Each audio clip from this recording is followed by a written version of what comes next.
Inshallah, it's great to be here in the Garden State, New Jersey, alhamdulillah, and to see a number of folks who I know actually in NYU as well as from other communities within the area. Mashallah, it's always a pleasure. Before I start, I just want to thank Amir and Siraj for picking me up. Mashallah, that was a very interesting journey. Perhaps it had me in stitches, you know? Oh my God. Somebody in this room listens to Shawn Mendes by himself. But have mercy on him. Have mercy on me. It was really strange, but it was really cool. And then there were some amazing people that got me some coffee as I was about to fall asleep. This happens when you're over 40. Just take involuntary naps in the morning. So thanks for the caffeine. And then I would like just to thank the overall excitement, you know, kind of the buzz that you as an MSA here at NGIT were like able to create. I know my inbox was especially filled with, mashallah, very motivational, all kind of things actually, from people here showing your techno prowess as you're known for. So I appreciate that, thank you very much. What I'm gonna do is just talk for a few minutes about a few things related to the era that we're living in, and then talk about some things we should think about doing as Muslims. You know, Trump is only the symptom of really seriously underlying problems that exist in America's attempt to become a fully functioning democracy. If we were to look historically at America, we'd probably give it not a very good grade as far as its ability to live up to the things it claims to. So there is some studies that are done within social scientists and their circles about when democracies tend to teeter towards authoritarianism and dictatorships. And this is not to say that Trump is a dictator, but I think there is obviously a problem. And when you have someone who's so successfully stupid, especially when it comes to politics, that puts a tremendous amount of pressure on society. I live in Washington, D.C., my wife and I, during the elections of 2016, and I remember Muslims were like having parties, man. On the night of the elections, they were like making samosas instead of maluba and, you know, kunafa and all kind of stuff, and people were like, yeah, come on over, we're gonna have like an election party. So like, you know, around 5:30, 6 o'clock, people were singing like Talab Badr Alayna. And then by 9 o'clock, it was like, yo, let's go to the masjid, man. Like there was this really strong sense of fear and depression, rightfully so. And I think over the last few years, working in university and different universities and dealing with young people, there is a tremendous amount of trauma and stress and anxiety that comes with this administration, as well as what's happening in the world. So in the 40s, it's interesting, you know, social scientists tend to feel that the greatest time that a democracy can be threatened by authoritarianism is shortly after a massive event of violence or a disaster. So after 9/11, of course, we saw the security apparatus of this country explode, especially since the security apparatus in this country is tied to corporate money. And as we've seen since that time, and even since Lyndon Johnson, to be honest with you, the continued growth and investment in law enforcement, to the point now where I was recently at JFK and there's like robots like going around JFK, like telling you to move your car. There's like robots that like watch you. And we've slowly become conditioned to being in the guise of protecting freedom and staying safe, allowing the encroachment of executive power. This happened under Obama, perhaps more than anyone else. And the engagement of law enforcement directly into communities, as well as the threat of the separations clause, where, especially in Muslim communities, the idea of CVE, where the government can actually walk into our mosques and tell us how we should act, the mapping of Muslim communities in New York City, the constant encroachment of law enforcement, specifically upon our community as well as black communities. These are things that we should be worried about. 21 Savage being, you know, just grabbed and arrested and thrown in a jail cell is something we should be worried about, regardless of his background. The fact that now we're being conditioned to accept authority in such a explicit way should concern us and worry us. And then, of course, the litany of young black children that have continually been slaughtered at the hands of state assassins is something that should also concern us and make us worried. So there are actually 9 kind of symptoms that social scientists talked about that democracies that were struggling to maintain a democracy would encounter. I lived in Egypt for 7 years. I was there during the first real revolution. And I saw, under Hosni Mubarak, what it's like to live under a state. I worked in Dar al-Ifta. I saw 2 types of fatwa, fatwa siyasi or fatwa dini.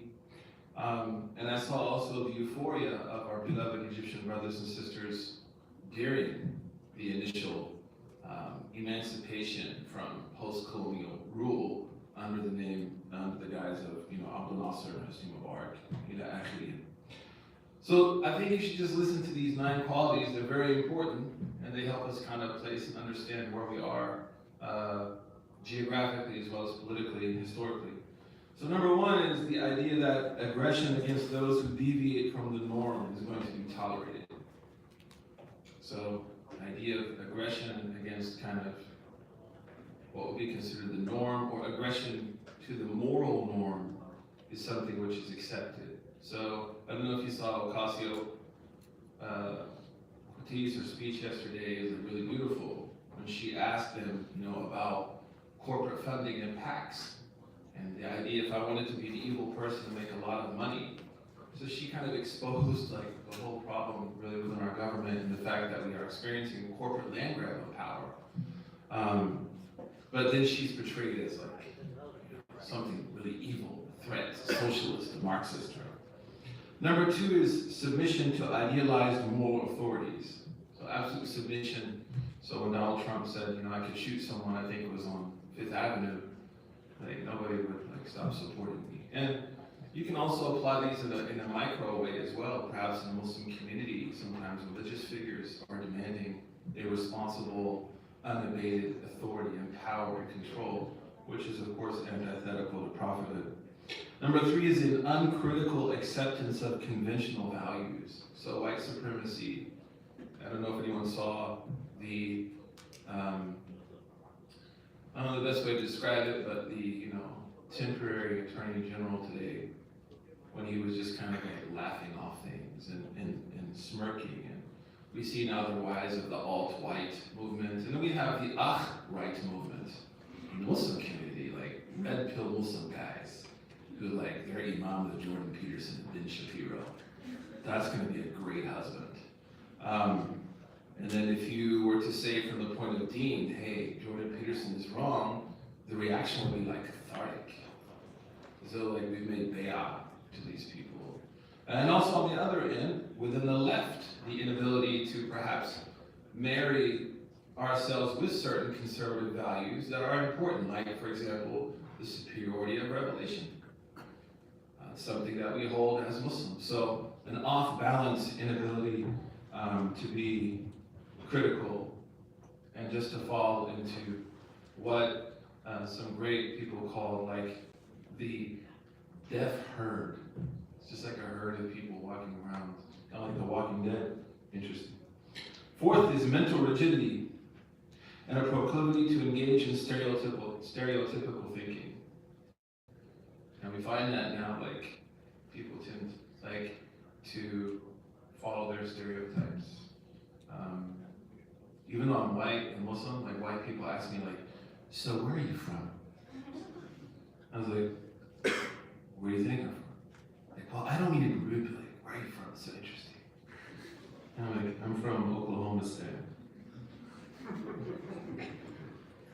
But it's like, you see now as Muslims, we get subjected to stereotypes. People are uncritical in their thinking.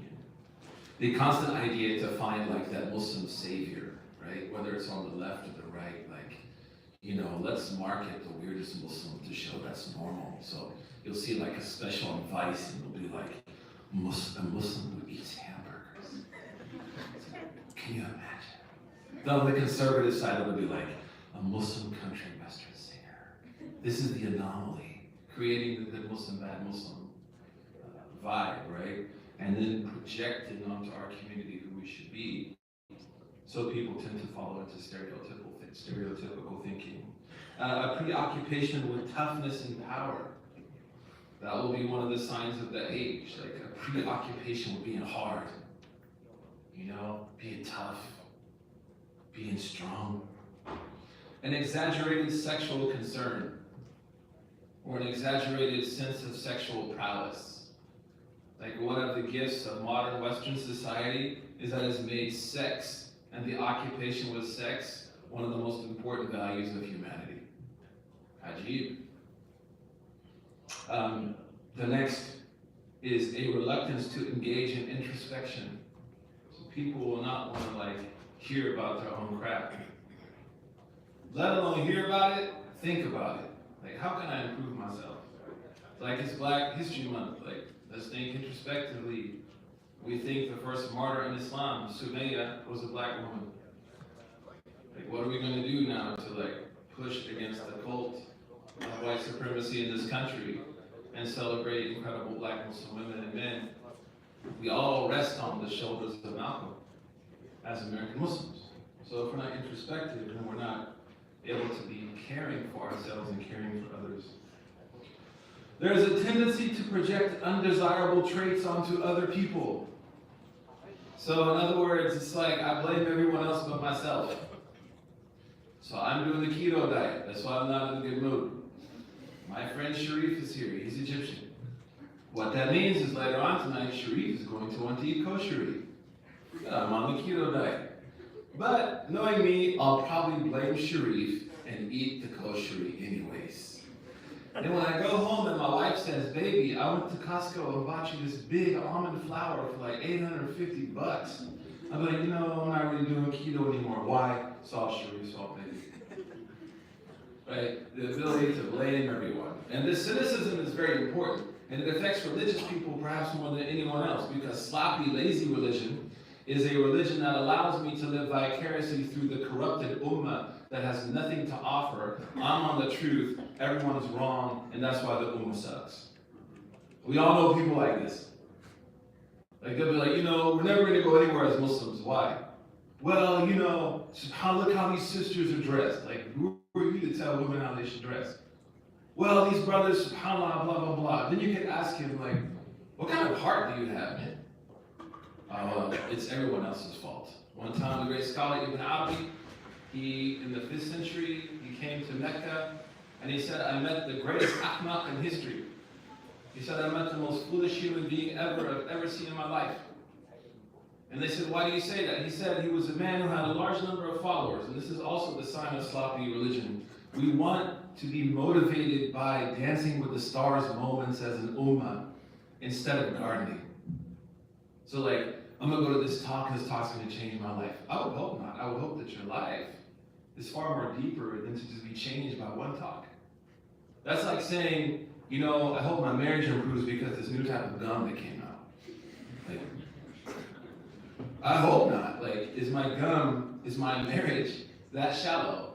I should say, you know what? Maybe the talk will give me a little bit here and there that I can benefit from. So people are like, man, you come to New Jersey, you're gonna change the state. No, I'm not. Do you know who your former governor was?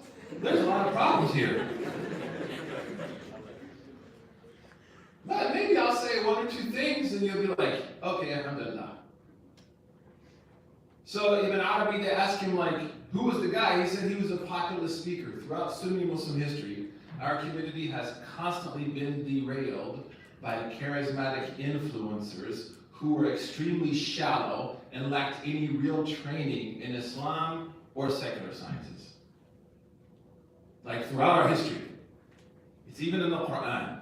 وَمِنَ النَّاسِ مَنْ يُعْجِبُ قَوْلُهُ. There are those people that came to the Sahaba. They had that swagger. They knew how to spit. They knew how to talk. The Sahaba followed them. And Allah said, وَهُوَ رَدُّ الْخِصَامِ. They're the worst people. But throughout history, we've been moved by the exterior. Samiri can get people to leave Musa because Samuel Lee has a nicer filter than Musa and some concealer. A metaphor, of course. He knows how to talk. So he could sway people from worshiping God to worshiping the golden cow. So be careful who you follow. And be careful what motivates you as a young person. When I was in Azhar, they used to say, the most religious person is the biggest agent. The person that walks in like, yeah, alhamdulillah, alhamdulillah, mashallah, alhamdulillah, we'd be like, oh, billah. Right? Because you know, that person's trying to play on our sense of youthful passion. So when he was asked Ibn Arabi about who their sheikh was, he said, he's an idiot. And they said, what do you mean? He said, I went to him and I said, man, you have a lot of followers. How did you amass such a large following? And he said, I call people to one thing, and that's the point here. And that is that there is no good left on the face of the earth. I have sold them a da'wah of misery, and they believe me. So you run into people, whether within the Muslim sphere or in the political sphere. You see Donald Trump, he's like, drugs are pouring in from the southern border. Just like pouring in, it's like goose over there, boy. It's just drugs pouring in.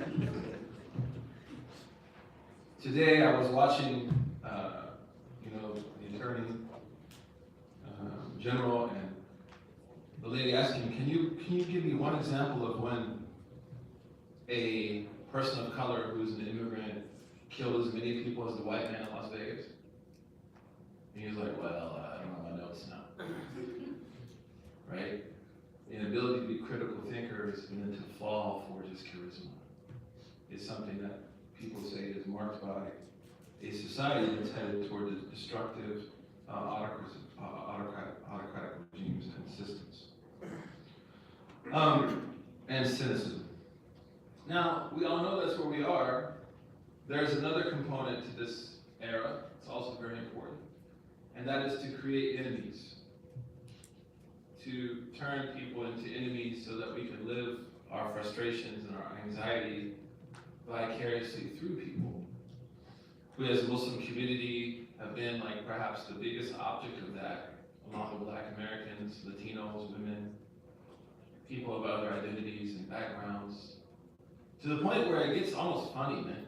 I was on this plane once, and granted I'm a white man, so I can be chameleon, you know what I'm saying? I can be like, oh, my name's William, hi, how are you? Great, nice to meet you, right? I can take off this kufi. So I was sitting next to this lady, and I got a phone call from a couple who were fighting. I mean, they were going at it. And fighting is not the end of your marriage, okay? So don't freak out, it happens. But they were really going at it. So you could hear, like, you know what I'm saying, on the phone. I was like, shh, I'm on a plane, I'm playing right there. So then I've known these people for years. They're a beautiful couple, alhamdulillah. They're doing great now. I don't do marriage counseling, by the way. But Allah, he's great if you want to call him. So, as I was talking to them, I was like giving them some nice, important things to think about. And there was this lady next to me, this white lady, and she was like staring. So I was like, I don't know what's wrong with this white lady. She's staring at me. So as I got off the plane, she came up to me. I was still on the phone up in the corner in DFW, Dallas. She came up to me, she's like, sir, I just want to tell you something. I'm like, sure. She's like, I want you to have my crucifix. I was like, oh, that's really thoughtful. Why? She's like, I know that you're a soldier for the Christian church. The morals and the counsel that you have just tendered to that young couple exemplify the blood on the cross. Perfectly. So now I was like, all right, here we go. So I said, I really appreciate you offering me your crucifix. I know religious relics extremely important to people. You don't even know me, so it's like even so profound. But I think I need to tell you something. She's like, what? I was like, I'm a pastor, but like on the other team. I'm on the other side of the tracks. And she's like, I don't understand. I was like, I'm an Imam, Muslim kid. Man, wow, I was like a Chappelle skit, man. She froze. And then she said, this is impossible. do you mean? She's like, it's just impossible. She's like, walked away. So my conclusion is like, her ability to look at us as a problem and to believe that, like, came head on with her engagement. So we're in a time where people are made enemies, and what makes this even more so problematic is that those that are made enemies tend to be the most vulnerable in society.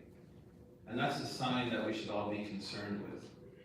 So, for example, when poverty is seen as a disease, and people of poverty are treated as a cancer, that should concern us. When people who have disabilities are made fun of, when people of color, after chronic trauma through recent history, the struggles of those people are just looked down upon, blackface now in Virginia. Those are things that, it's not just bullying, it's bullying on people who are the most vulnerable, women. So that's where we are as a community. It's a very interesting time.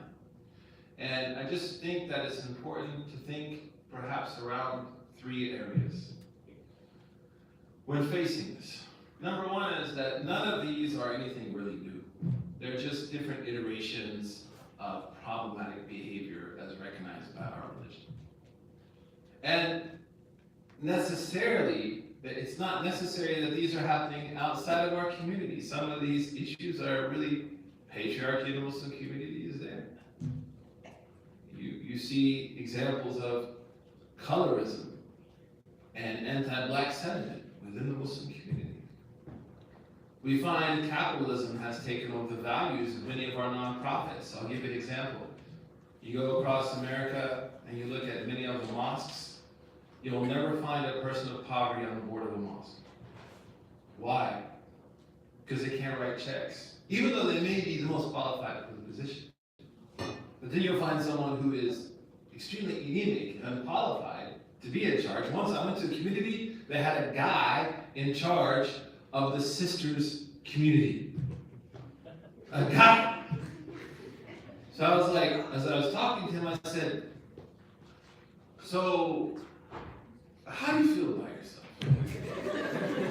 Do you feel perhaps maybe out of place? And he was like, I don't understand why the sisters don't come to any of our programming. I was like, yeah, I also don't know. Sure.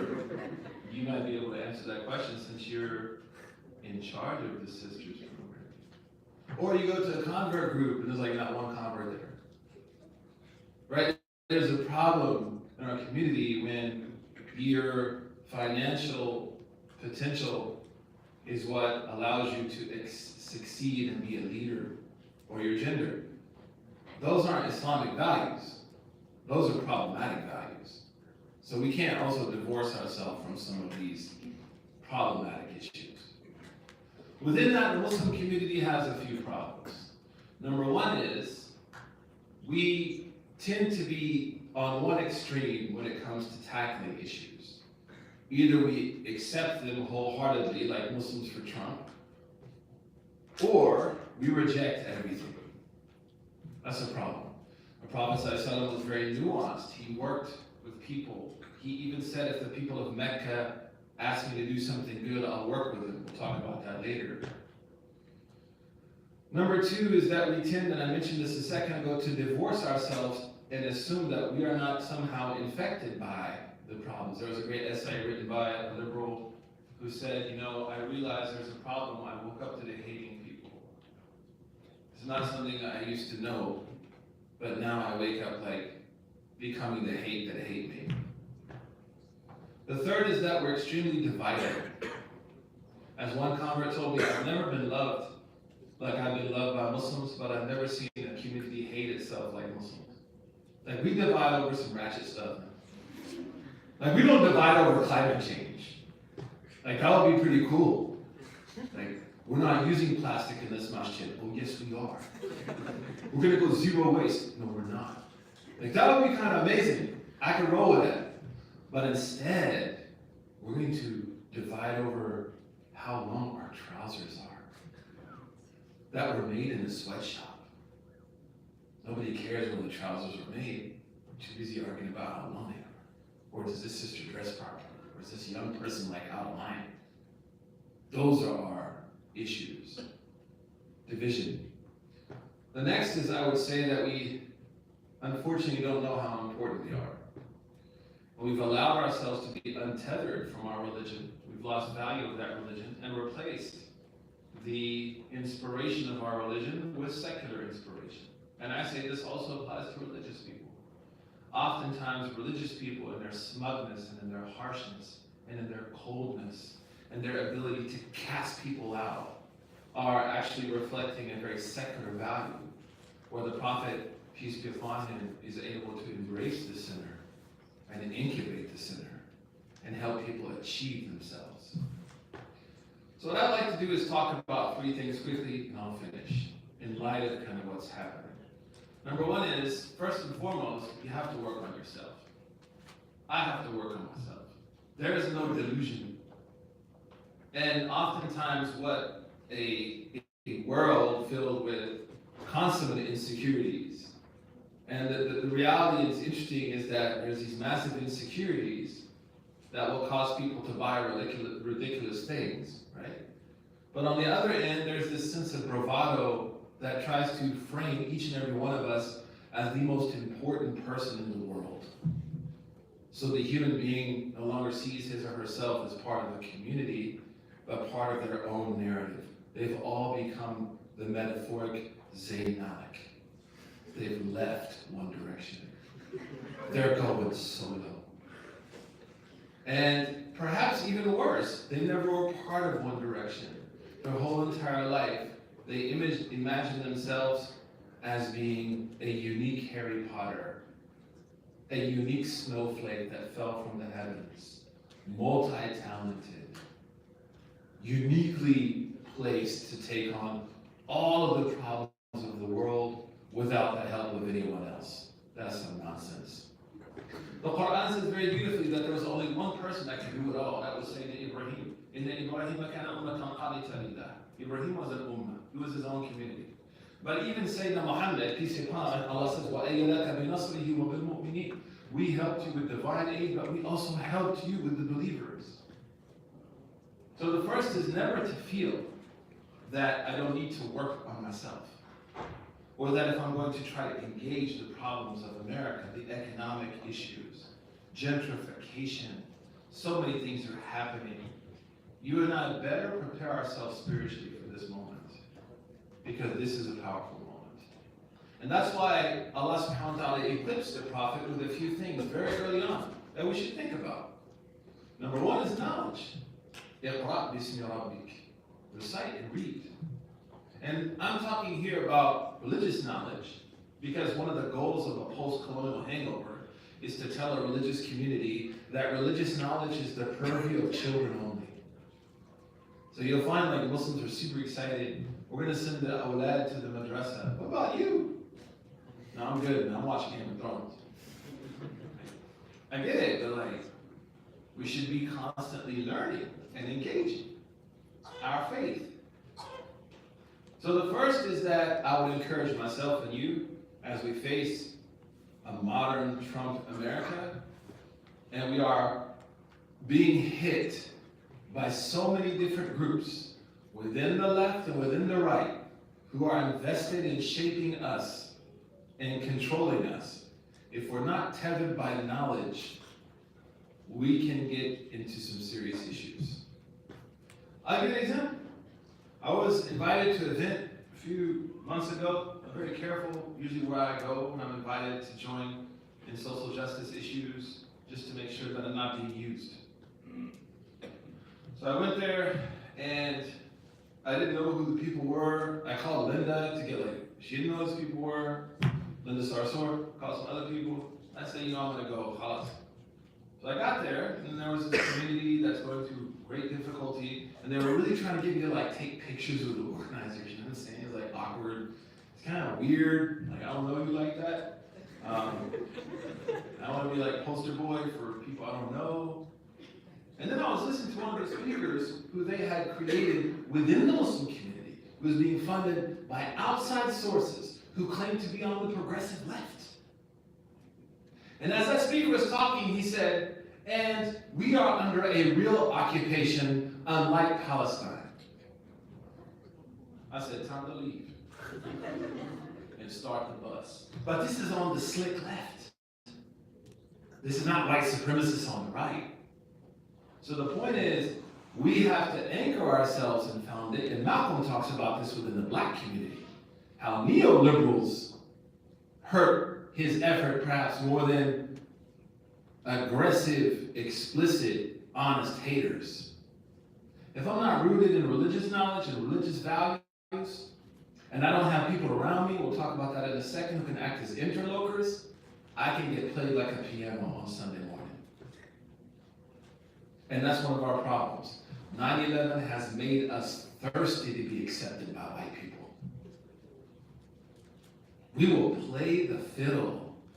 So you go to interfaith gatherings, and everybody will have an ask. Everyone at the table. The Sikhs have an ask. The Catholics have an ask. Jewish brothers and sisters have an ask. Hindus have an ask. The Buddhists have an ask. You get to the Muslim, we say, we all believe the same thing. So great to be here. We don't have any asks. Whereas what we should say is, what's your position on Black Lives Matter? What's your position on the occupation of Palestine?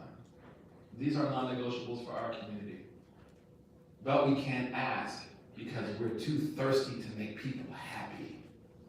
And that's one of the dangers of 9/11. How do I protect myself from that? And you find it with MSAs. I was the president of MSA. I know how it is. I remember once I went to the MSA meeting, the Catholic brother said to me, but you're not a terrorist, are you? I was like, Tom, believe bye. You're a racist, bigot piece of trash. And he was like, oh, I was just joking. And I was like, how would you like it if I joked about your religion, about who you are? But we take it to the jaw. We need to stop taking it to the jaw. We need to be firm, nice, and firm. But when post-9/11 world has conditioned us to constantly tell people who we're not, we can't tell them who we are.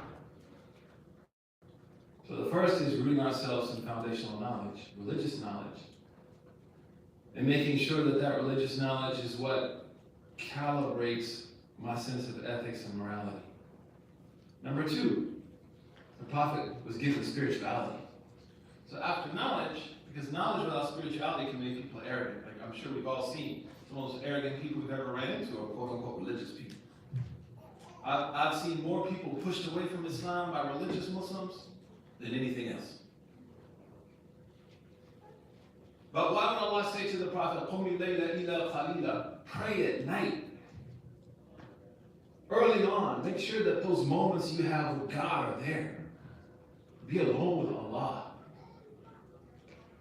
One of the great scholars said, "Idfan wujudaka fi ard al-khumul." He said you should dig yourself deep in a deep, dark land that's fertile, because what's not dug doesn't grow, it doesn't bring fruit. The effort to grow and to recognize our talents often happens that we want those talents to be projected in the public, but we hone those talents alone. So having a strong spiritual connection, man. What are some signs that my spirit is prophetic? Number one, I don't allow mistakes to destroy me. And there's two components to this. And oftentimes our community reinforces this. I've seen sometimes how parents talk to young people. I've seen how spouses talk to each other. It's horrible, man. The process invigorates and inspires. So, number one is, one scholar said, من علامات اعتماد على العمل نقصان الرجاء عند وجود الزلل. The first sign that you haven't trusted God, but you've trusted yourself, is that when a test comes, you get weak. Because, of course, I know I can handle the test, but if I have faith in Allah, I'll become Moses in the house of Pharaoh. So the first is, how do you embrace loss?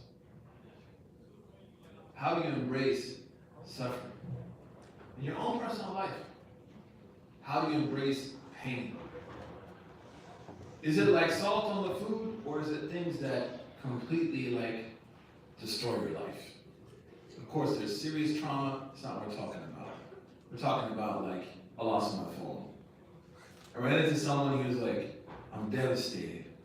I was like, why? Like, you lost my phone. It's like, you lost your phone? You got insurance? Yeah. I don't know, man. Life's over, man. I lost my phone. She my Angry Bird score. Number 2 is that I cannot love myself for where I am and what Allah has given me. So I project my success into a cloud of imagination. So it's like, yeah, one day, and Allah says in the Quran. Now, what that means is that instead of imagining what I don't have as being what's going to make me better, I use the resources that I've been given to their maximum potential. The third, this is also extremely important, is that in my spirituality, I'm not impulsive. I'm not impulsive, I'm patient. People want change quickly. But quickness, that idea of rushing change, becoming super Muslim tomorrow, becoming the super activist like tomorrow, doesn't really align with reality. Allah describes the Prophet's companions, they grew like a seed. So number 1, we said, if I'm trusting myself and not trusting God, I'm not going to be able to pull through. وَمَا تَوْفِيقِي إِلَّا بِاللَّهِ. Meaning, in the face of concern, in the face of feeling fearful of taking on things that I may have the ability to do, my trust in God is greater than my fear of myself. So the insecurity is removed by faith in the transcendent. Number 2, I said, is that a person, after that point in their life, doesn't allow loss and success to intoxicate them. Alhamdulillah, for whatever happens. We had a sheikh once in Morocco, subhanAllah. He was a paraplegic, and he used to say Alhamdulillah all the time, praise be to God. So we asked him, we heard the story, right? That we heard that his cousin said to him, like, man, why are you saying Alhamdulillah all the time? You can't even walk. He said, I can say Alhamdulillah. So to be with Allah is to be with Allah through the good and through the bad. And not to assume that the bad is necessarily bad for me, or the good is necessarily good for me, but to leave it to Allah, and to leave the wisdom to Allah. It's not easy, man. And I, by no means I'm up here telling you I did it. I'm just trying to motivate myself. The third is to learn to love yourself. And not in a narcissistic way, where I'm looking in the mirror 450,000 times a day, or checking the scale like 10 times in an hour. That's weird stuff, man. But to love ourselves means to appreciate what God has given us. And we fail sometimes to bring in people who may be struggling. And we tend to be quick to cast people out of our community because they remind us of being human. Like when I was in MSA, can you imagine if they had a rule that if you didn't have a beard, you couldn't be in MSA? They had a rule that women were allowed in MSA in the 90s, man. And brothers felt righteous indignation. MashaAllah, man, we got no girls here. Alhamdulillah, man. And then the banquet would come around, and they were like, you know, we can't do this all on our own. Who's going to speak? Who's going to organize? Like, we don't have enough people here to handle stuff. We're like, well, you like, the majority of the people who are Muslim on our campus are women, and you don't even let them in the MSA because of their gender. But then you're going to bring a speaker to talk about Islam and women. There's something wrong there. So we don't allow people to be people because we don't even love ourselves. Why is it important that the prophets are broken? I want you to appreciate this, man. Why is it important that all prophets, as the Prophet Muhammad said, were the most severely tested people? Because without tests, life becomes an alchemy of anxiety. It becomes this constant need to be perfect. But oftentimes the true beauty lies in your blemishes.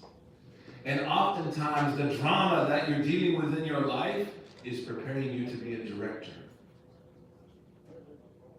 But even within our own community, we don't embrace the sinner. We don't have like a pastoral component. But the Prophet Muhammad sallallahu alaihi wasallam, all the prophets face incredible social, financial, political odds. So what I'm saying now is embrace who you are and work on yourself slowly but surely. And be loving to those around you who may be struggling. Once Sayyidina Isa, Jesus, he was walking, he saw some pigs, and he said, Assalamu alaikum ya khanazir. And his students, they said, man, you said salam to the pigs. He said, like, I love to reinforce always speaking well to people, to everything around me, to be a motivator. To be prophetic in the age of Trump necessitates us having the family problems of Adam. Being a prophetic community in the age of Trump necessitates that we will be made fun of like Sayyidina Nuh. Being a prophetic community in the age of Trump means you have to experience the isolation of Yusuf at the bottom of the well. You have to experience being brave enough to speak truth to power like Musa, Moses. You and I have to be gifted with the wisdom of Dawood and the understanding of Suleiman. We have to be ridiculed like Sayyidina Maryam. We have to be cast out by our people like Sayyidina Isa. And we have to be forced to move like Sayyidina Muhammad. That's the way of prophecy. That's the office of prophethood. Not Yeezys, concealers, Fortnite for 10 hours, and getting caught up in the cult of consumption and comfortability. Don't get me wrong. I have shot plenty of pink bunnies with my son on Fortnite. And my daughter taught me about concealer. And I've been to Sephora with her on many occasions. So I'm not saying an extreme, but if I allow those things to come into my life and become the intrinsic catalyst of my value, then I got played. But prophecy demands uncomfortability. The last point that I'll make about personal development is I'm going to ask you some questions. Do you feel called by God in your life? What's your calling? How are you going to heal a fractured world? What are you going to bring to America? I can say my calling is education, so I teach. That's what I'm good at. Might not be the best. We're obviously broke. Teaching is a life of poverty in this country. But it's a rewarding job. What's your calling? And it's okay to have a calling that's off the beaten path. Part of loving who we are is appreciating what we're good at. I run into a lot of Muslims who don't love themselves, man, because of the negative reinforcements around them, even from their parents. I tell parents, there's a difference between being a supervisor and an advisor, from incubating to preparing. We want to prepare young people, not incubate them. We want to advise them, not supervise them. And what happens is people don't trust themselves, man. So they're in situations where they're really insecure. But first and foremost, man, it's extremely important to realize that you've got to tap into yourself and ask yourself at this age, what's your calling? Because Malcolm said something beautiful. I heard this from my first teacher. He was from Marcy in Brooklyn, mashallah. He said, either you're calling or you're being called. That's it, man. Like either you're calling, you're projecting something. I'm about this, is what I'm about. Right? Or you're answering the call. It's okay to answer a call, but what call am I answering to? Like, it was weird, honestly. Did anyone do the 10-year challenge? Don't raise your hand. Where'd that come from? don't even know. But everybody start doing it. Like, 10-year challenge, 10-year challenge, 10-year challenge. So I asked one of my friends, he did it like twice, like, bro, we'll do it once. He's single, man, he's single in 40s. So he's got his reasons. He's like, Shea Butter don't lie. I was like, this is not Bender, man. But he actually did it twice. It's really weird. And then I asked him, why'd you do that? He's like, I don't know. I was like, no, but like, is there some kind of like, was it fun? Was it like cool? Was it like really awesome? Did you get some type of intrinsic joy? He's like, I have no idea why I did this. I said, strange is the person who does what they don't know. So if you did it and you know why you did it, that's cool. But people just move. And Sayyidina Ali alayhi salam, he said, a believer is not like the branch of a tree that the wind just blows them back. So what I'm trying to get at as I talk to you right now in the age of Trump is like, take care of yourself. Take care of yourself spiritually. Be worried about your soul. One time I gave an address to a high school.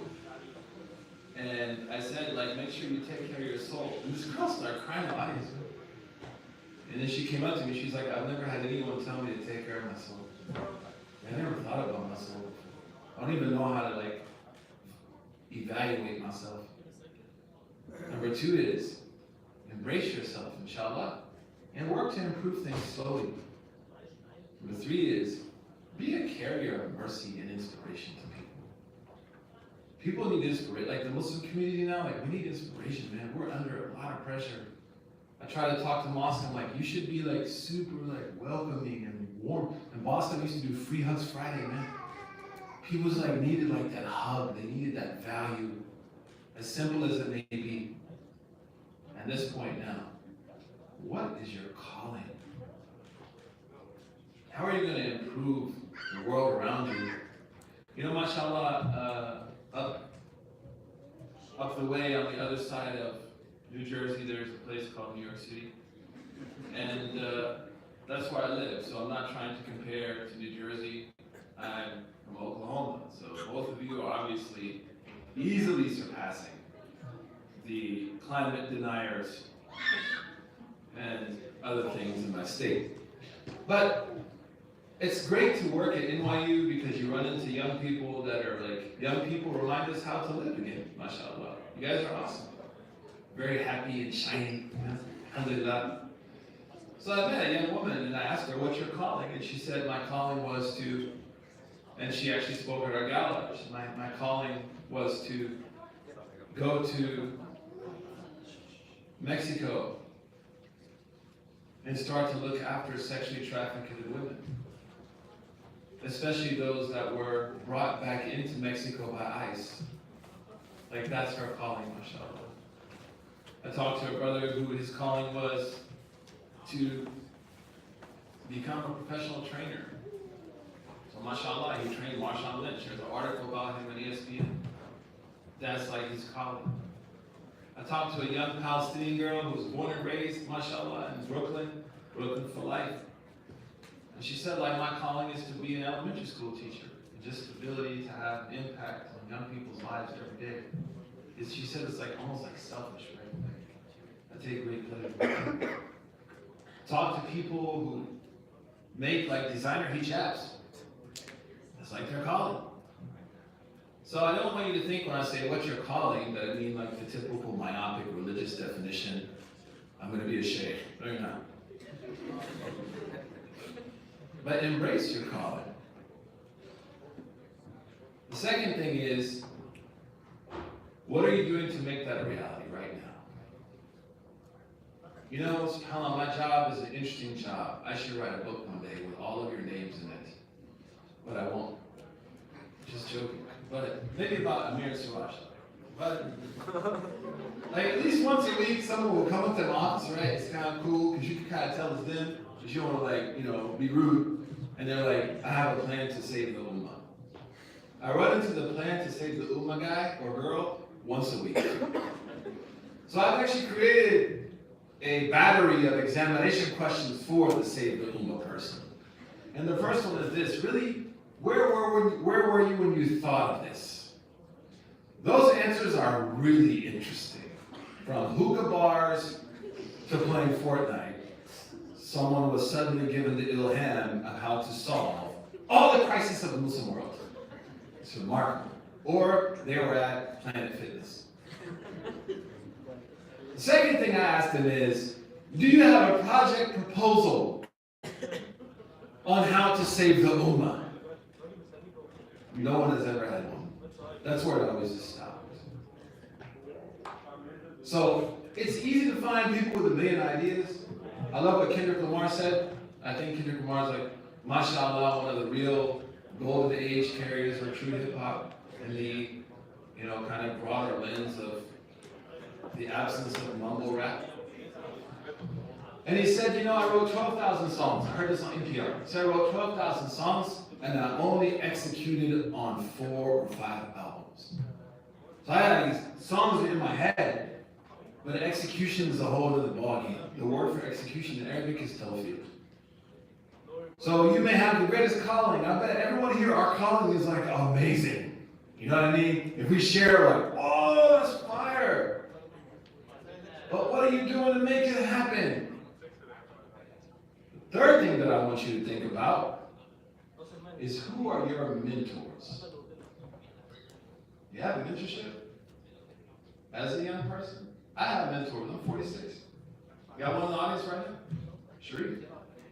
He's all right. I might need a mentor from a mentor. I'm just giving him a hard time. But who are your interlocutors? Who are those people around you that can tell you, no, don't wear that. No, man, don't say that. Or do we want a bunch of yes men and women around us?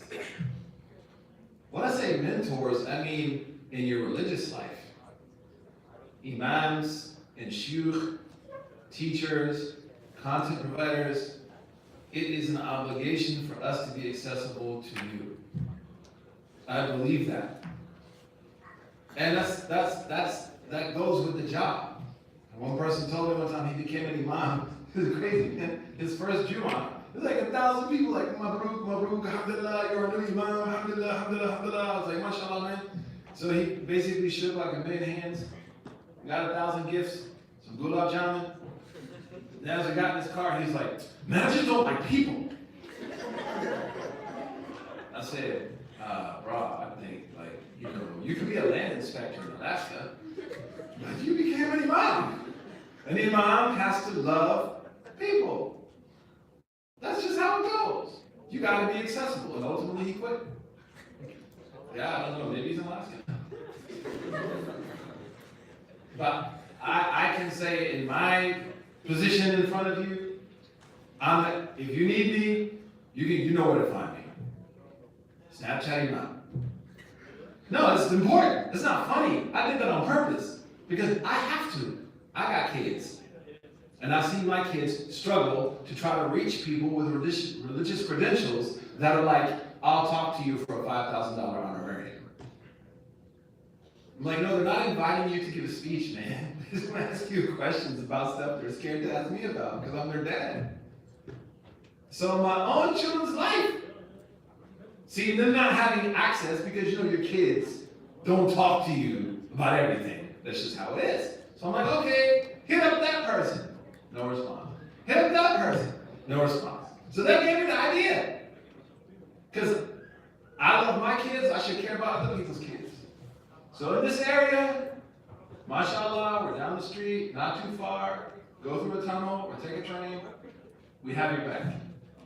I want you to believe that. And if we don't, call us out. Don't write a hard article. Soft. But your religious mentorship, no one should turn you away because of your gender or your race or your social economic class.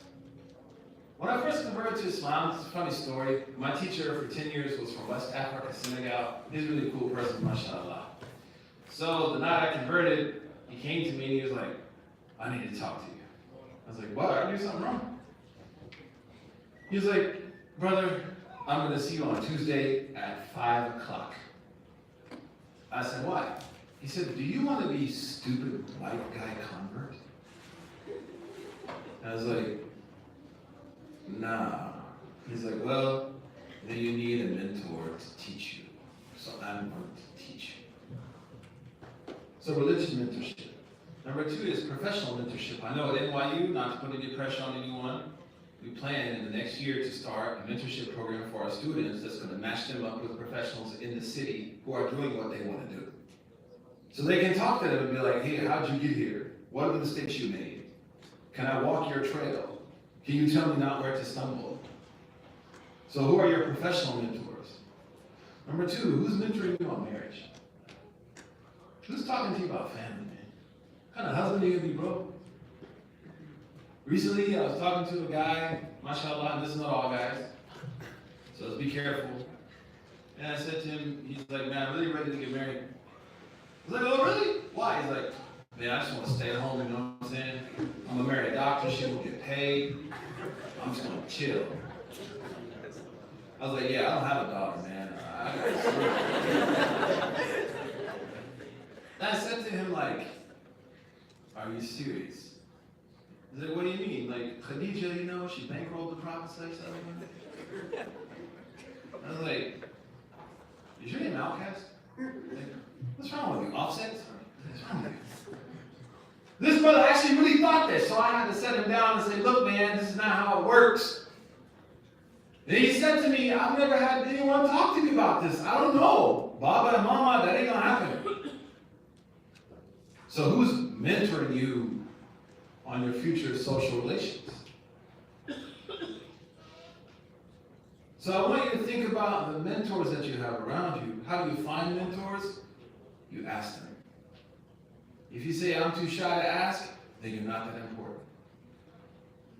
And something's important, shyness doesn't step in the way. And the last thing that I will emphasize on an individual set of practices that can be done in the age of Trumpism is how's your pleasure? How do you start your day, man?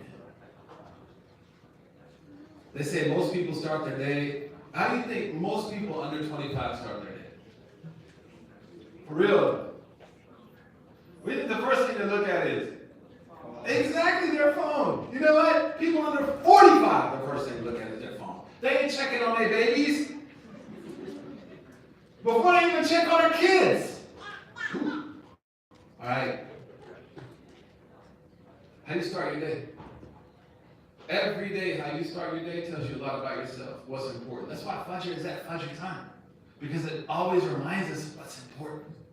Have I disciplined myself in a way that will allow me to wake up in the morning and pray? And not just pray like really pray? And how do you see and construct worship? Now this will take me to 2 more points. We'll leave the individual, your individual responsibility, because I know what we do. We tend to have a meta conversation about politics, economics, critical race theory. I'm just a simple sheikh, man. I don't know about that stuff. I deal with it every day. Anxiety. But I think it's also important that we invest in ourselves, man. The Prophet said to the Sahaba, the ascent is intense, so prepare yourselves. So he uses what's awaiting them in Mecca as like a mountain that has to be climbed. You better get yourself together for this climb, man. So what do we talk about? Number 1, we talked about learning. We talked about character. We talked about calling. We talked about trusting ourselves instead of trusting God. We talked about being impacted by trauma and anxiety, and that's real. Sometimes we need to get in touch with therapists. That's okay, man. Heal, man. Broken people break people. Oftentimes I find religious people tend to become religious because some crap happened in their life. But if you haven't taken care of your own crap, you're going to stink. So they go into communities, yeah, man, last night I was drunk driving and then I got in a car crash and my friend died and now I'm here, I'm the Sheikh of Islam. But they're still dealing with the demons that they haven't exercised from their own personal experiences, so they become religious, but emotionally they're not religious yet. So they're harsh. That's why you see the propensity of someone who suddenly becomes religious is to be mean. Because religion is not only cognition and physical practices. Religion also is about being a lover. caring and being nuanced and not hurting people. Then we talked about your calling. What are you doing for that calling? Do you feel called by God to greatness, to serve within your capacity? And what kind of mentors do you have around you? And are you thinking about your soul and your heart, man? It's like super important. I know we're constantly told this ain't the purview of young people, but it was young people who have historically constantly rocked the world. And then we talked about the idea of interlocutors, people around us who can tell us, nah, man, don't do that. No, you messed up. I mean, there's no unlike button on Facebook for a reason. Everything has to be appreciated and liked. We talked about rooting yourself in these times.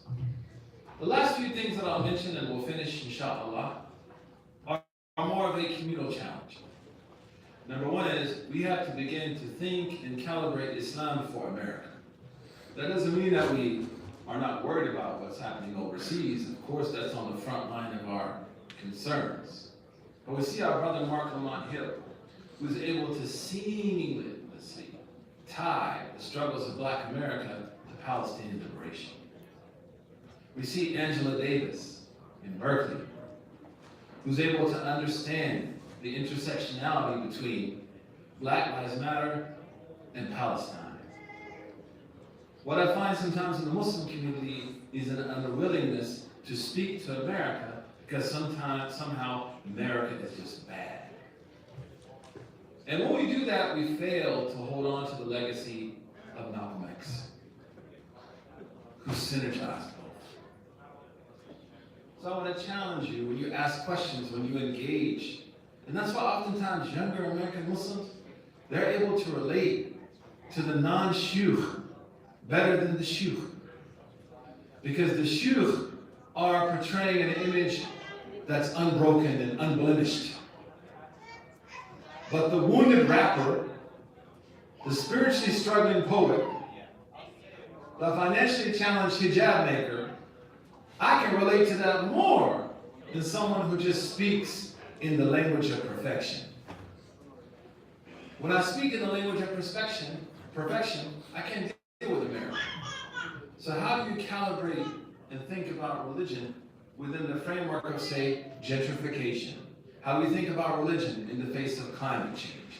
How do we think about religion in the face of things like the stratification economically that's happening in this country, the death of the middle class?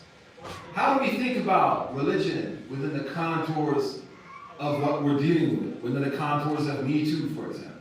How does all that work out?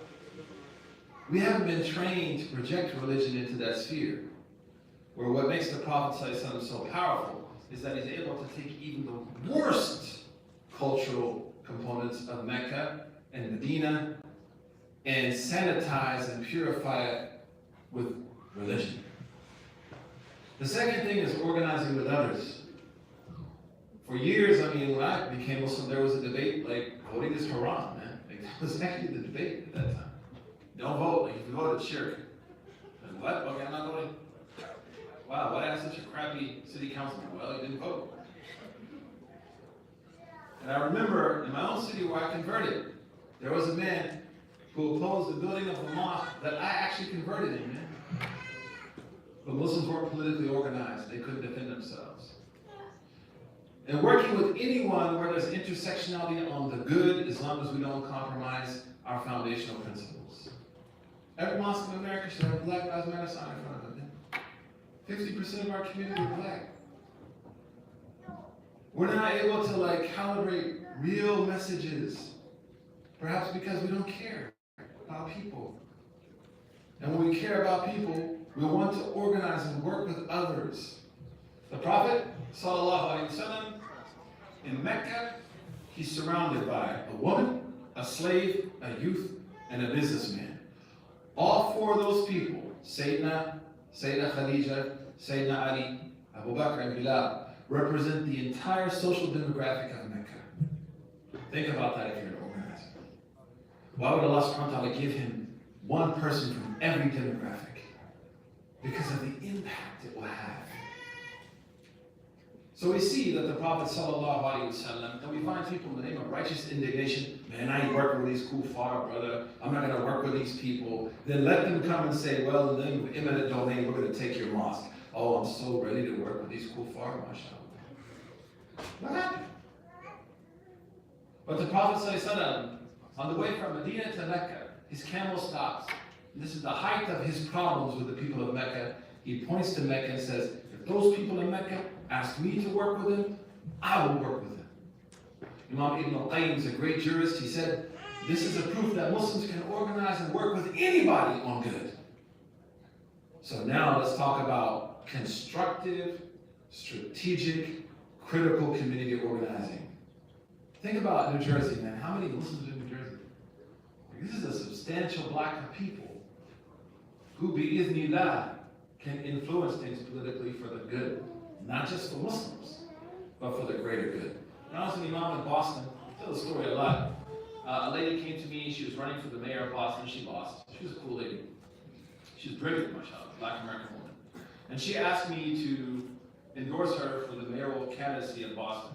So I said to her, I can't do that. You'd have to come to the whole mosque, do like a town hall, talk to everybody, and then if my crew, you know what I mean, if they endorse you, then I can endorse you. But I can't endorse you without them.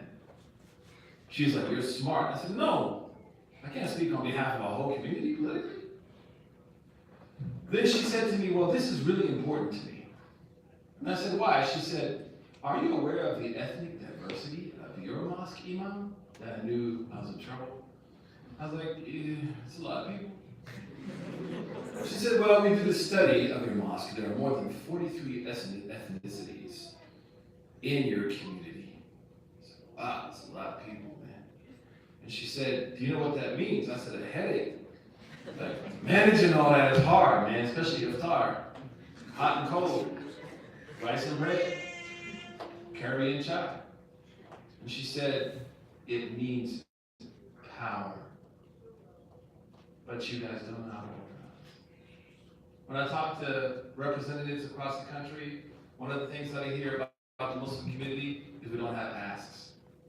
We just like to be in the room eating shrimp, hanging out, getting that halal, federally paid for halal money, going to, Ramadan iftar program and listening to an ambassador who sits on a country that's occupying people and killing them and not saying anything. That has to change. But it's hard when you're alone to have that kind of set of bona fides. So we are compelled now to think about strategic alliances and working with communities. The last is wisdom. We need wisdom as a community. And wisdom comes by communicating. There's a lot that can be unpacked here. Like, I believe institutions in America, if you're going to be on the board of a mosque, you should go through conflict transformation training. Not conflict resolution, that's old school. Conflict transformation. So that way we don't divide ourselves. You're going to be in the MSA, conflict transformation training. How do we manage conflict? Can be a good thing. But we don't have wisdom, man.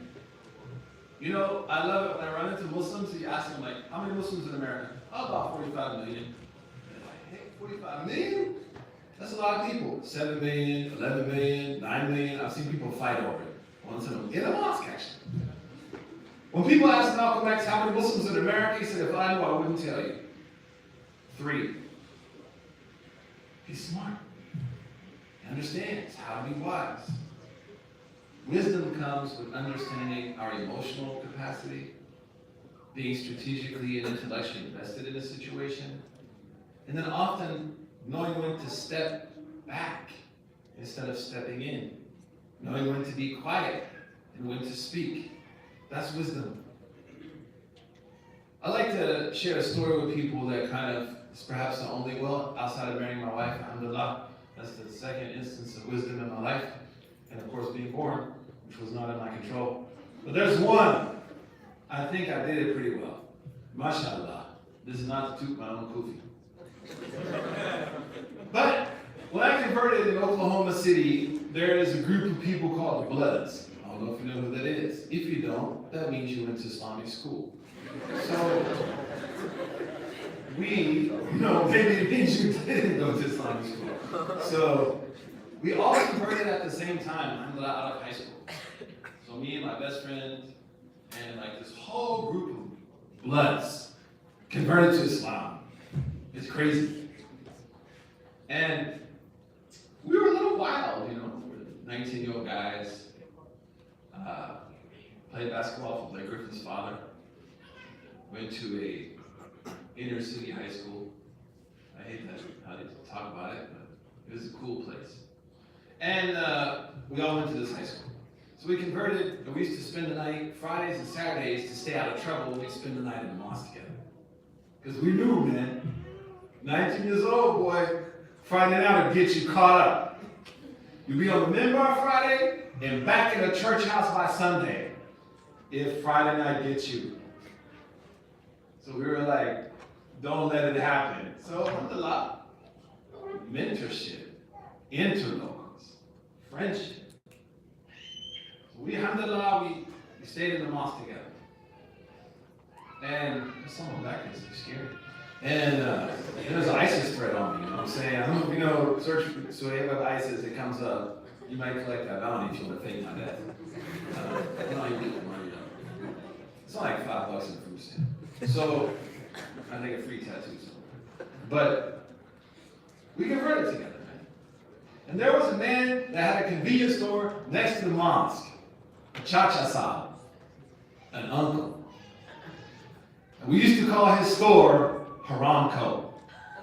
Because mashallah, it's not a mashallah. Everything haram was in that store, man. Like everything. So we used to call it Haram Co. And then, of course, when you're a convert, you have unbridled passion and incredible stupidity, coupled with a lack of religious knowledge. And at 19, no disrespect to any of you well-experienced, mature 19-year-olds, for me at 19, I was not playing with a full deck of life experiences. I was Bilbo leaving the house for the first time. So as we sat there, we said, man, we gotta give dawah to this dude, man. This dude is tripping, Haram Co, selling haram, 40s, porno magazines, hookah, cigarettes, all kind of weird stuff, rolling papers. So then Abu Bakr, mashallah, brother Abu Bakr, he said, I got an idea, man. Go put on your thobe and a turban. I was like, I ain't got a turban. He's like, you need to get on the sunnah. That's another discussion. So he gave me a turban. I borrowed Abu Bakr's turban. And then another brother, Mujahid, who used to be my DJ partner in high school, gets on his turban and our leather socks. You know the leather socks? They're awesome. We got leather socks, thobes on. One brother's wearing a lungi and a t-shirt. And we go to Haram Co. And I gave the khutbah that day in English. So we walk in, it's like 12:30 at night, we make sure nobody's in there, and the owner of the store is like, Imam Sahib? I was like, what's up? He's like, no, wa alaikum, whatever. Then I grabbed a 24-pack of beer, man, some 40 ounces. I know how to do that, I was not Muslim, I got a swagger, so I grab all the haram I can grab.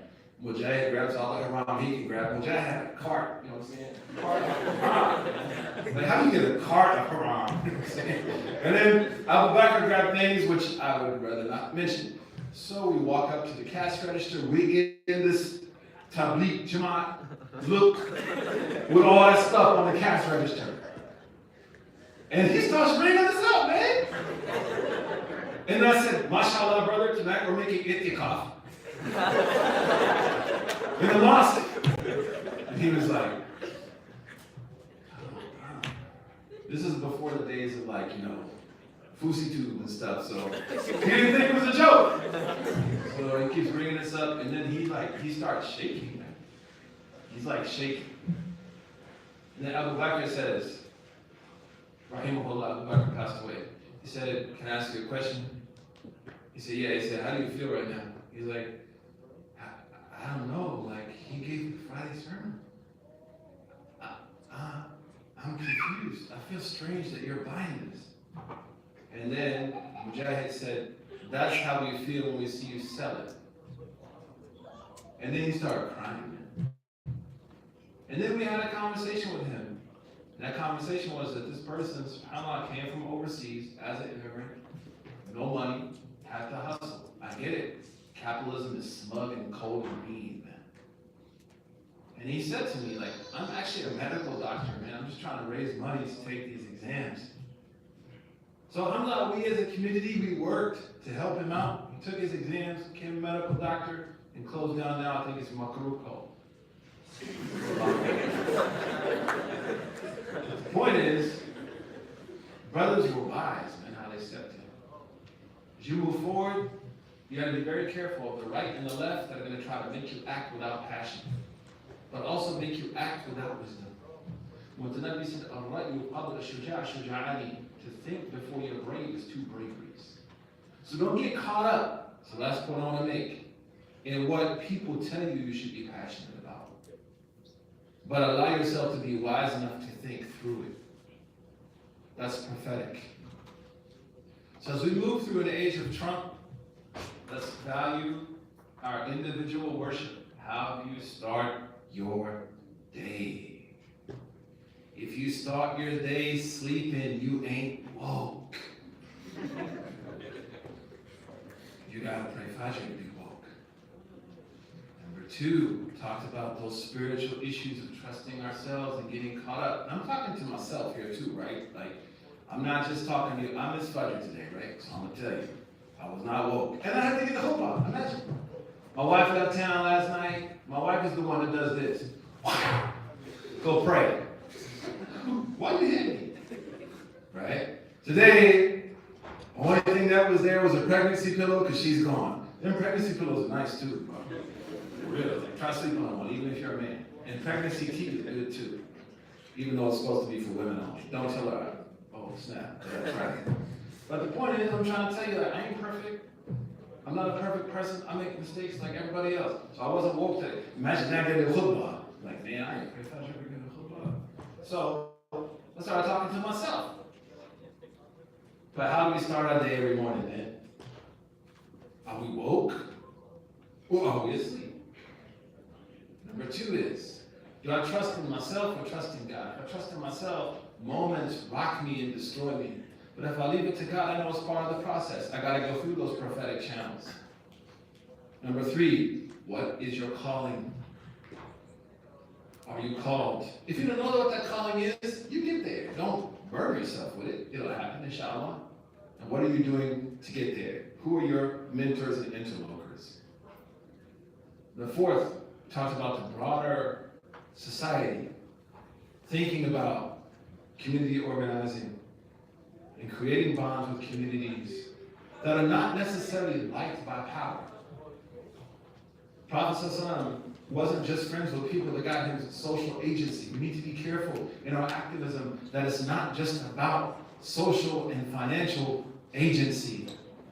Prophethood is to be with the vulnerable.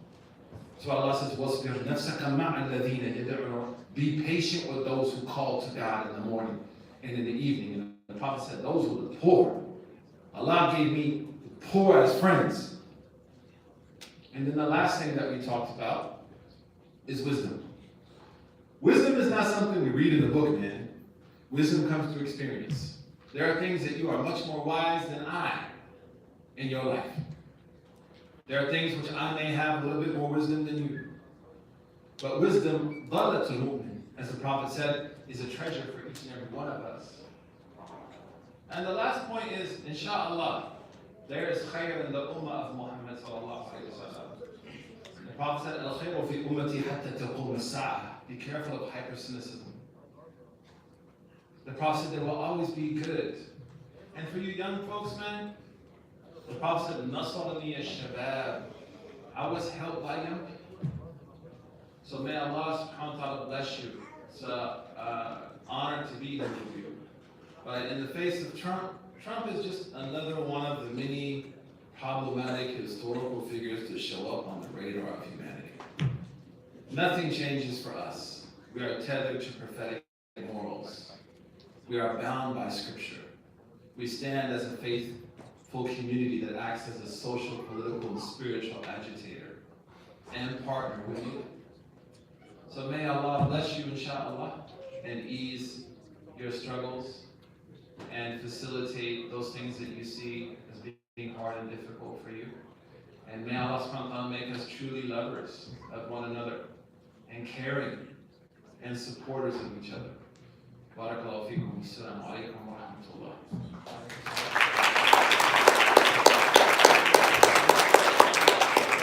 So I guess, wow, that's pretty cool. So any easy questions, inshallah, we'll be happy to take. I think there's a piece of paper that I saw passing around. Yeah, we got it right here. Oh, there's a microphone too. Right, inshallah. Oh, right there. So we're going to turn over to the president, inshallah, Khalifat MSA. Not that much. Oh, sorry. But, so we got a bunch of questions, but due to time constraints, we'll get through 4 or 5 inshallah. So one question that's been coming up a pretty decent amount is that we hear and rightfully so that the Muslim community should be politically active, but at the same time, I think a lot of people tend to get put in a gray area where the candidates that we see now, whether on the right or left, will push certain values or beliefs that are not in line with Islamic morals or Islamic beliefs on certain things such as, abortion or certain other aspects of socio-political issues. So where do Muslims draw the line between being politically active but at the same time not whitewashing their identity? Well, first of all, here's a challenge I want everyone to think about. Go and look at all of the caliphs from the time after the 4 righteous Khalifas. Tell me how many of them weren't fusaqa? How many of them weren't fasiqs? For example, Yazid ibn Muawiyah. Ibn Kathir says that Yazid ibn Muawiyah can ya'khudhu ghulaman. He was a pedophile. Ibn Kathir says can yashrabu khamr yawmiyan. He used to drink every day. وَيُقَالَ أَنَّهُ مَا كَانْ يُصَلِّي. He didn't pray. What I'm trying to say is, can you show me after the time of the 4 Khulafa and Umar bin Abdul Aziz, the majority of the people who led the Muslim Ummah, did they align with your values or not? I guarantee you they didn't. In the Ottoman period, there were certain Ottoman people who became Khalifa. This is not to attack any of my Turkish friends. I love Turkey, but it is what it is. You know what the practice was for the new Khalifa around 300 years ago in Turkey? To have his brother beheaded and his head stuffed so he would be safe as the Khalifa. Does that align with your moral values? What I'm trying to say is our history is marked with leaders who led the Muslim community, specifically, who were not aligned with our moral values. But still, we were told to obey and follow. Obedience is a different issue. To be citizens, let's use that word. I don't like obedience. That opens up the door to CC, which backwards is ISIS. But it is, and it means to look, it means yes twice in Spanish. But it does. You should learn Spanish. That's the language of dawah. Spanish is the language of dawah, mashallah. So the point I'm trying to make is, that was in the Muslim world, under theocracy. We live now in America, which is a democracy. It's not a theocracy. It's a little different than France in its form of secularism. But our scholars classically wrote about the idea of having to engage politicians who did not align completely with our values. It's like part of who we are historically. So I would say, as a model, communities should come together. Not everybody will agree, right? For example, the issue of abortion. Even within the Muslim tradition, there's a massive discussion. I think we're the most balanced religion in the world on abortion, to be honest with you. The Shafis, the Hanafis, and the Hanabila, they allow abortion up to 40 days or 120 days in their madhabs. Only the Malikis, we say no abortion. But because we want to compete with white conservative values, I want to be whiter than white people, I immediately assume abortion is haram. Without reading my tradition, that's what I said earlier about anchoring ourselves in knowledge. Because when we don't anchor ourselves in knowledge, either in the name of hyper-conservatism or irresponsible liberalism, I may be projecting something and calling it Islamic, and it's not Islamic. On the right or the left, So the point is, historically, our community was led by people who their values and morality did not align with us. And Izzy bin Abdul Salam said, in the times where you have to choose between two leaders that you don't align with, the one that is lesser in the evil becomes the good option. Number two is, these decisions should be made through town hall discussions in communities. Not like one person comes out and says, yeah, let's all vote for this person. No. Let's come together and invite those people to come into our community and hold their feet to the fire on issues that are important to us. Definitely. So, as Muslims in America, how can we suppress our insecurities when it comes to fitting in to modern society and culture? You have people, the previous generation will say, you can't forget, we're from the Middle East, the traditional back at home mentality, and then the current push for secularization or moderation of value. So how do Muslims deal with that insecurity? First of all, man, we need to love each other, man. Like, our mosque should be places of love and value. And at the same time, demand discipline, but we can demand discipline in a way that doesn't break people. You know what I mean? So I think first we need to think about, Spike Lee writes very brilliantly about how when he went to Morehouse, it was the first time he really felt a sense of total value to be around black people. I love being around Muslims, man, because there's a safety and security that I feel in my community that I don't feel outside of my community, even as a white guy, right? So I think first and foremost, man, do we love each other? When the Prophet talked about the awliya, every Tuesday night in NYU we have a class on the awliya. It's on my YouTube page, free plug or whatever. Subscribe, like, whatever, please, thank you. Okay, cool. If you don't, I'll make your against you. But, I'm joking. But, when the Prophet was asked, who are the awliya, who are the friends of God, he said, قَوْمٌ يَتَحَبُّونَ بِرُوحِ اللَّهِ, people who love. But do we really love each other? There's a lot of suspicion in the Muslim community, man. Number two is, I think we need to talk about what fitting in means. So there's definitely components of fitting in which are detrimental to our survival, right? Like education, having employment, freedom to worship. But if I'm talking about fitting in to be like the lady who recently was known as the bikini Instagrammer who climbed mountains and died, she froze to death. She wore a bikini, climbed a mountain to take a picture. That's what she specialized in. She would go to all the mountains in the world, disrobe, go on top of the mountain and take a picture. And unfortunately, she died of hypothermia. If that is fitting in, that's a problem. So what are the ways that you recommend that we as young college students can gain Islamic knowledge, whether it comes to book recommendations or just ways to find that source of knowledge? I think, ideally it would be great to have teachers around you creating those, like Sheikh Mendiz. I think he's kind of far away, but he's a great person. Shadi, a lot of people in the area. Sheikh Qatanani, mashallah. But we know these people don't have time.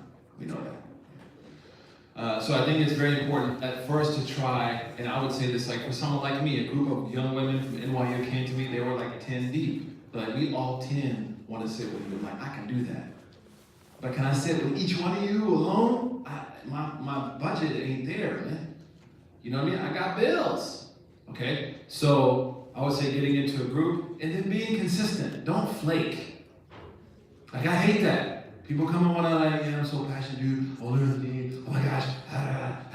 First class, it's a little hard for them. Actually I have some things to do. I hate that stuff.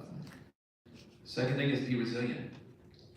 We have fallen into this idea that everything that we learn in Islam should interest us and it should amaze us. No, it's like college, right? Some classes are good, some classes aren't. Some things interest me, some things don't, but I do it. Third is that if you can't have that in-person relationship, try to reach out to people through phone calls maybe once a month, through email engagement every once in a while. The third is setting yourself up, and I'm going to actually write about this, how would you study on YouTube? Because what happens now is a free fall, right? And I believe that YouTube, by the way, have you ever noticed when you go on YouTube, they bombard you with Ben Shapiro and Jordan Peterson? No, I believe I believe that they're trying to make us men red pill Muslims. No, I'm serious. Like they're trying to make incel Muslim dudes. I don't know. I'm not a woman, so I don't know what Muslim women are exposed to. But all the Muslim guys I know, because I'm not on YouTube. I started my channel making it active like 2 weeks ago. And then I was like, baby, every time I log on YouTube, I was talking to my wife. I get these Jordan Peterson bits. I know who these people are, man. But I'm getting bombarded with these guys.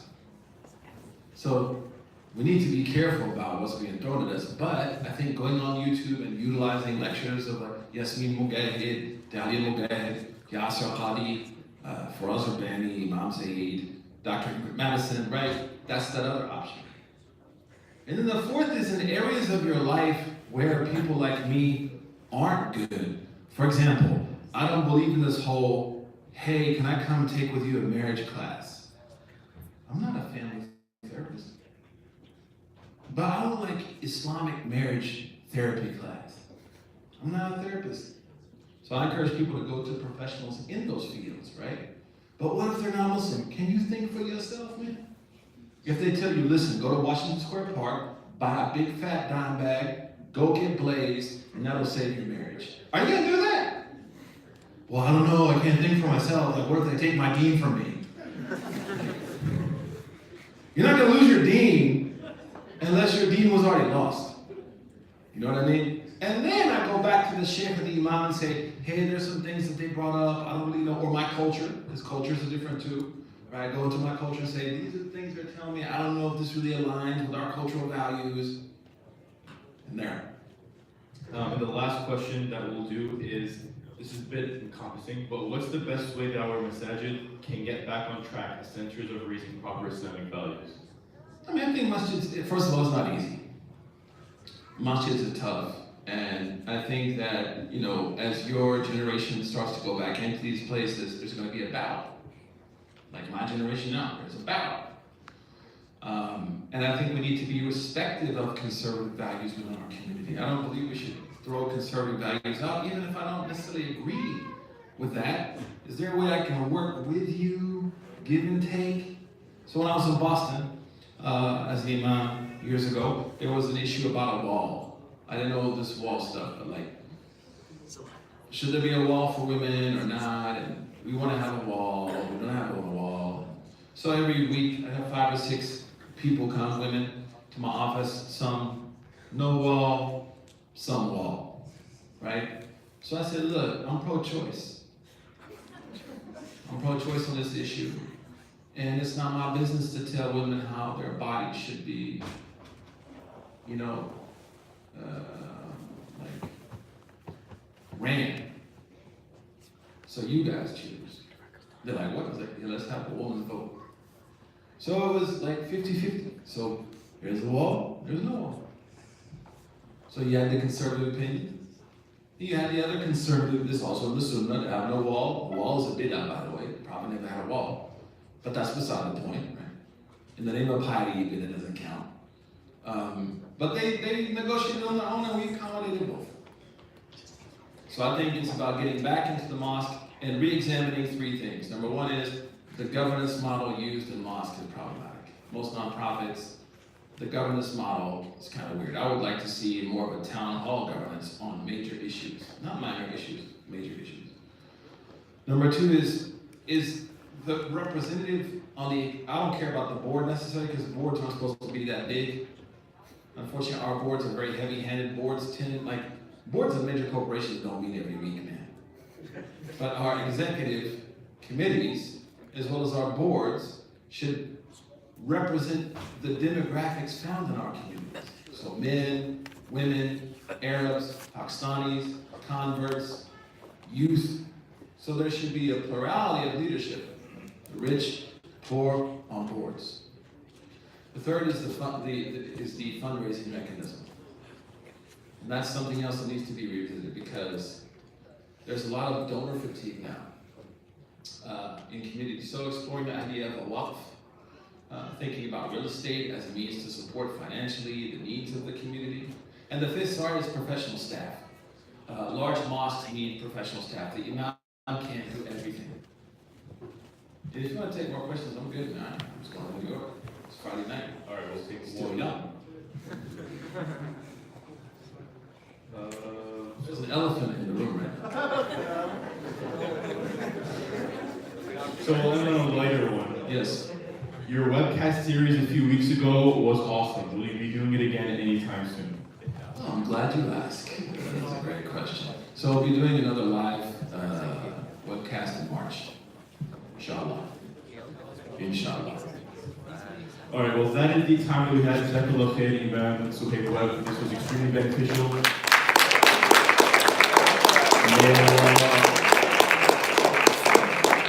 May Allah guide us to the straight path of what we learned. And Jazakallah khair for everyone for coming out tonight. We hope to see you all on March 8th for Halaliwood, inshallah. And JIT is still in the running for keeping up Halaliwood traditionally. Thank you again for coming out and get home safely.